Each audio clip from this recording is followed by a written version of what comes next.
I'm Dr. Stephan Smith with Advantage Family Chiropractic and the Wellness Champions, and today I would like to talk a little bit about strength and old age. Here in our office, we're involved with a couple of different programs dealing with wellness, corporate wellness programs, as well as local fitness and wellness programs that we do as kind of a community outreach. I see so many elderly people who have allowed themselves to become weak, and I don't mean that, as a pejorative. I mean that in the sense that there's a prevailing attitude in this country that older people aren't supposed to move anymore. They're supposed to settle down and relax and be slower and things like that, and I think that that's largely bunk.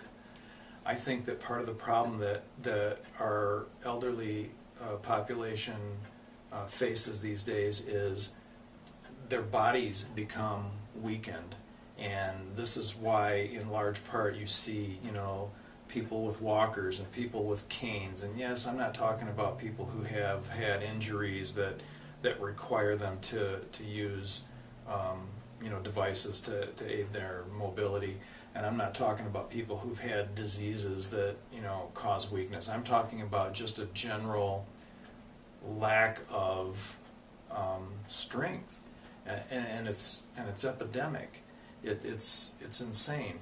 In America, it seems that there's this big push to retire. Everyone wants to retire early, and then go do what you want to do. And unfortunately, that attitude of retirement also comes with a then you can kick back and relax mentality. So people think that they work like crazy, stress themselves out so that they get to a point where they relax, and then they do nothing. And I'm here to tell you that strength comes from somewhat of a struggle. You have to challenge your body all the time. It's like the analogy of you can either resist and swim upstream, or you can coast, and the only way to coast is downhill. So if you struggle to get to retirement so that you can stop working and relax, then you're setting yourself up for a lot of problems down the road. Sure, retire, that's great, but stay active. You need to walk, you need to bike, you need to do all kinds of exercise to keep your body strong. And the earlier you can start an exercise program, the better, and the longer you can keep up an exercise program, the better. Being older does not mean necessarily weaker. One of the exercise classes that we do is at a local church. And in that church, we have 70 and 75-year-old men and women on the floor and with exercise balls doing push-ups, crunches, leg lifts, squats. And these are people who you would never expect to see doing that kind of thing. And so it almost causes people to be taken aback or to think it looks funny. But it's not funny. These people are gaining or regaining strength that they had lost. And we have people on the floor doing these exercises who've had hip replacements, knee replacements, shoulder surgeries, back surgeries, all kinds of things.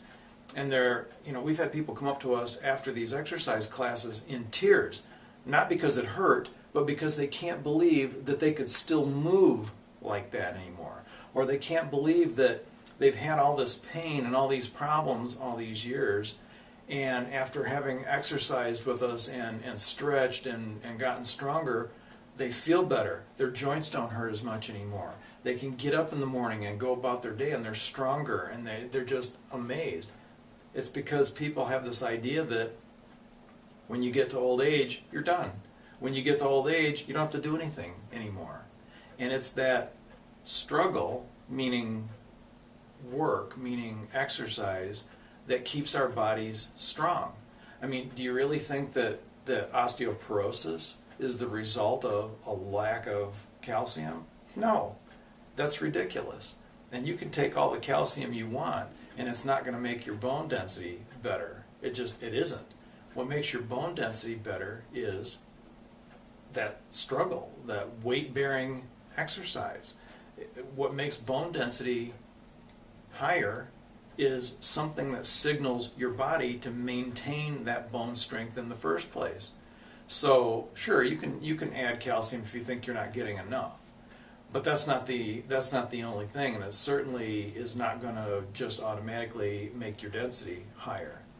Taking some kind of medication to artificially increase your bone density is not a good idea. Those drugs like Fosamax and Boniva and things like that, those are what they call osteoclast inhibitors, meaning those drugs inhibit the cells, the living cells in your bone that tear down old bone, so that it maintains bone density by preventing your body from recycling or building new bone after tearing down the old bone.